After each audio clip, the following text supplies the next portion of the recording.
lavorando, per favore. A parte sono afono totale. E siamo di più. Sì. Siamo con Salvo Lo Piccolo, allenatore del Palermo Calcio a 5. Possiamo dire quei 2 minuti iniziali di secondo tempo, la difesa sull'uomo in più e il rigore hanno dato un altro gusto a questa partita. Sì, assolutamente sì, però devo dire che i ragazzi hanno fatto veramente una grande partita di carattere, di cuore.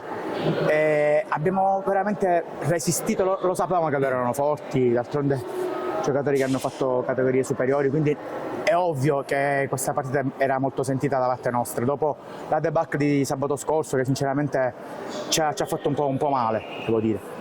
Abbiamo risposto bene e sono molto contento soprattutto per come hanno interpretato la partita, ed questa è una cosa veramente importante. Tra altre cose fa quasi spavento a guardare da fuori, nonostante la grande rappresentanza di giovani, la saggezza nel rettangolo di gioco di questi ragazzi. Questo mi sta cominciando a piacere, devo dire, perché ci stiamo lavorando tanto, sia io, Luca e anche i ragazzi più grandi a dare consigli, quindi ma tra l'altro manca la 19 che sta crescendo, la 17 che sta crescendo, insomma stiamo cercando di fare un bel lavoro in prospettiva, e se questo è il risultato sono veramente contento. E poi in chiusura c'è questo sesto uomo, questo pubblico che in C1 c'entra poco. Una grandissima mano, anche dal punto di vista della spinta. Su ogni controllo siamo stati pronti e volevo proprio questo e me l'hanno dato, ed è una sensazione bellissima. Adesso tu ti metti lì a -1 dal terzo posto, con che prospettive? Ma non lo so, noi ripeto ai ragazzi che abbiamo partita dopo partita, anche perché l'hai visto, pareggiamo con l'Alcamo e perdiamo con l'Ajax, quindi purtroppo la medaglia della gioventù è questa, la faccia della medaglia della gioventù è questa. Molte volte arrivi in partite dove magari potresti giocare tranquillamente, invece poi sabato scorso vinciamo 3-1, abbiamo perso 5-4. Quindi abbiamo questa consapevolezza di avere una buona squadra, però purtroppo possiamo cadere.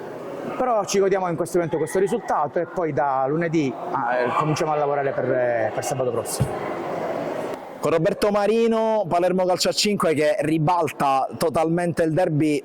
Partiamo subito con la battuta banale: se fosse possibile li giochereste tutte qui i derby? Vabbè, sì, diciamo che le ultime partite in casa abbiamo fatto molto bene, poi il pubblico ci dà una spinta in più sicuramente, è una partita molto sentita, dopo purtroppo la steccata che abbiamo fatto ad Agrigento, fare il risultato oggi per noi era fondamentale. Tra l'altro bella risposta anche dei tanti ragazzi in campo. Il primo tempo si era chiuso male con un'espulsione e con l'eredità di ripartire in 4 contro 5, la squadra è reagita alla grande. Sì, ci siamo compattati bene, naturalmente ci tenevamo a ribaltare la partita, fortunatamente i ragazzi hanno messo tutto quello che potevano, l'esempio è stato il nostro capitano Marco Marretta, che all'ultimo, come vedete, è uscito proprio stremato totale.